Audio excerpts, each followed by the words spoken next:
What's good, you marks? This is NWO Cop back with another video. So something I kind of wanted to talk about, even though it's kind of a week old in the wrestling world right now, it kind of picked up steam during World's End last week, and it's the comments made by Sir William Regal. And I know he's been catching flack for his comments on Twitter, but I kind of want to address it and kind of elaborate on how I feel about it. But if you're new here, do not get left out the loop. Catch a vibe, like and subscribe, join that notification nation, and get busy in the comments. So last week, William Regal made a tweet on Twitter. I'm not calling that shit X. That is fucking Twitter.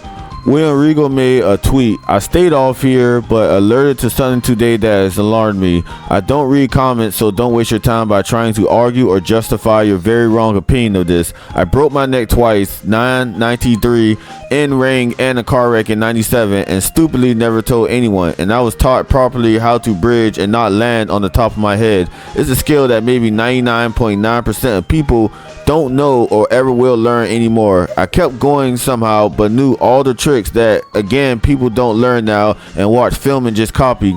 After Misawa-san passed from his neck problems, I thought it would stop at this nonsense, but it's gotten worse. And whenever I talk to people about doing it, it doesn't hurt. Believe me, it will. I have people close to me now, Brian being one, who is suffering daily like myself from his neck. It's a daily misery, and sleep and every other aspect of your life is more than hard. Although people use the term tough about me, you'll never hear me out say that as I'm not, and don't think I am or have ever been. Money and whatever nonsense fame is supposed to be is not worth the pain or supposed to evening glory you get from these ridiculous spots dropping yourself on your head. The vast majority of fans don't know the difference between a vertical suplex and a brainbuster, and that's far tamer more than many I see now. I'm 57 and become less relevant every day, but fame has never been my thing, so most of you doing this stupid stuff are not going to listen to me, but hopefully a few do. Stop it now if you want a decent quality of life after wrestling, because that part of your life will be over before you know it, and wrestling done right is hard, but broken necks or death are not something you should think is tough or cool. It's idiotic thinking. He proceeds to show off an x-ray of his neck, and some say that it was during World's End and it was kind of sort of bad timing, whether or not it was. There's so much truth to what he's saying right now, and honestly, if the shoe fits, you gotta fucking wear that shit. But he's absolutely right though. But like, people was kind of giving him slack for what he was saying, when honestly he was just speaking the truth. I don't give a damn if it was during the AEW event,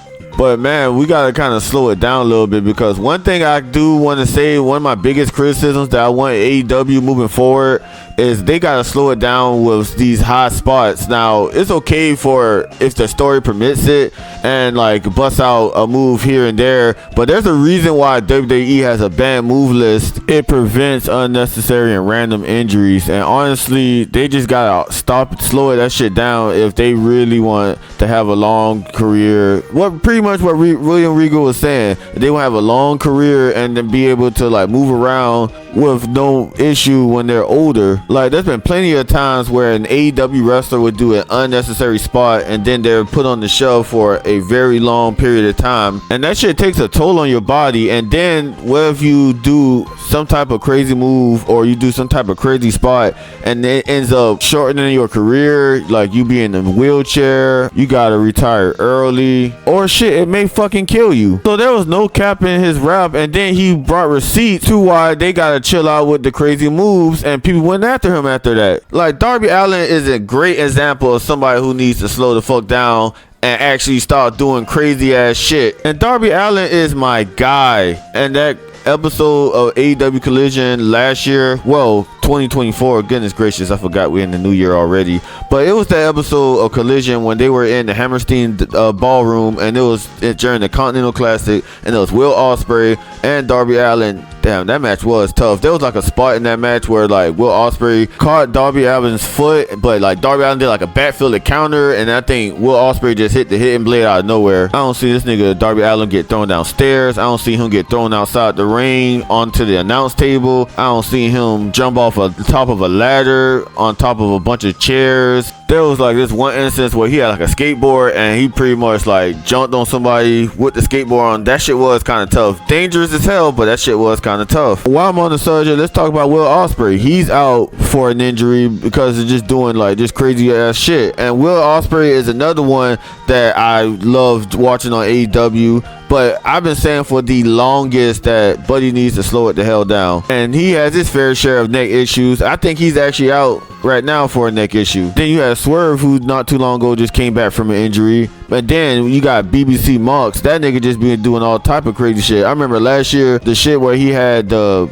baseball bat and that shit was lodged in his skin and that shit was kind of hard to watch, and the ref even got involved with trying to remove that shit from his back. That shit was crazy. And then one more example, this was like at a Ring of Honor show a couple years ago. This was back when the Lucha Bros were still on the roster. I think it was Lucha Bros and Top Flight, and I remember I think it was more than those two teams in the match, but I remember there was like a spot where Penta hit Dante Martin with some type of move on top of tables, and Darius Martin, it was Darius Martin, not Dante, but yeah, Darius Martin was out for a good little minute with a broken leg. And then you have Eddie Kingston, who just came back from injury as well, can't forget him, shout out to Eddie. And then you got Kenny Omega, who has his little bouts with diverticulitis, and plus he's getting up there in age. And there's been reports that the reason that he linked back up with the Young Bucks is so they can like protect him and like kind of hide his weaknesses from his injuries. I still think it's a little too soon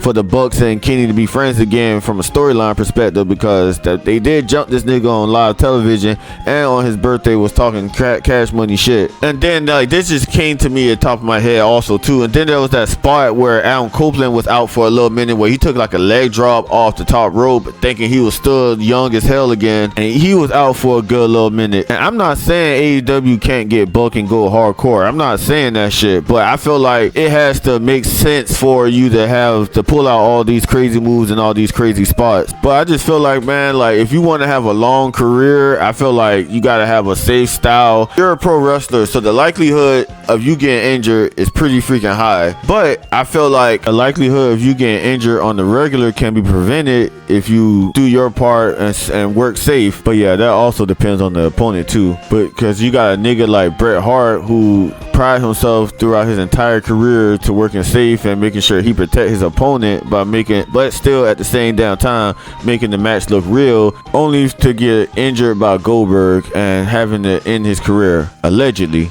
But William Regal was not trying to be a dickhead, and doing research on what to say for this video, he's been saying shit like this for years, that he want wrestlers to kind of work a little bit more safer and just kind of chill out with the high spots and kind of find a style that works for them that doesn't involve them hurting themselves. Because also too, if you keep constantly doing these spots, because I know that sometimes they put wrestlers on certain medications and stuff, that's how like a lot of wrestlers get addicted to certain painkillers and stuff. Like Kurt Angle was even addicted to painkillers back in the day, and like Kurt Angle is still suffering from the ramifications of like all the crazy shit that he did in his career. The man did a moonsault off a freaking steel cage. He did a lot of crazy shit. But I'm on Will Regal's side, and apparently Piper Niven and Kenny Omega himself came out to agree and support Will Regal on what he said. He said absolutely nothing wrong. And honestly, if anybody in AEW feels some type of way, because I remember when he was in AEW for that short period of time, that he did try to lend out his device to anybody who's seeking it, but allegedly that no one didn't really want to hear from Will Regal. Honestly, if I was a pro wrestler and if I wanted to become the greatest wrestler that I could possibly be, like Will Regal would be one of the many people that I will, if he offered his advice, and I'm damn sure taking that shit. Will Regal is not the biggest fucking name, but at the end of the day, he's a fucking pro wrestler who's been there and done it, and he understands how it feels to have a neck injury that can hinder you from walking. Honestly too, you gotta take into account too, a crazy ass injury can affect your money, can affect your longevity as a pro wrestler. Is your money. And like, I just, not just AEW, wrestlers around the world, Japan, England, Mexico, everywhere where pro wrestling, there's a pro wrestling hotspot. Like, slow that shit the fuck down. Your older self will thank you.